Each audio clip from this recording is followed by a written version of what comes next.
প্রবাসী সাংবাদিক ফোরামের উদ্যোগে সৌদি আরবে অনুষ্ঠিত হলো ইফতার ও দোয়া মাহফিল।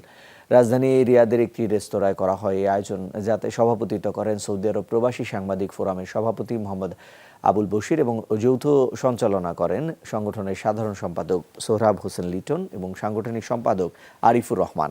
প্রধান অতিথি হিসেবে ইফতার মাহফিলে উপস্থিত ছিলেন বিশিষ্ট শিল্পপতি ও সমাজসেবক আলী আকবর। অনুষ্ঠানে বক্তব্য রাখেন সংগঠনের সহসভাপতি সেলিম উদ্দিন, সাধারণ সম্পাদক আবুল কালাম আজাদ, রুস্তম খান, এনায়েত উল্লাহ সহ আরও অনেকে। এ সময় বিনা খরচে প্রবাসীদের মরদেহ দেশে আনার এবং রেমিটেন্স যোদ্ধাদের বিশেষ সম্মাননা দেওয়ার জোর দাবি জানান বক্তারা। বিভিন্ন সামাজিক, রাজনৈতিক, সাংস্কৃতিক এবং সাংবাদিক সংগঠনের নেতাকর্মীরা ছাড়াও আয়োজনে উপস্থিত ছিলেন প্রবাসী বাংলাদেশিরাও।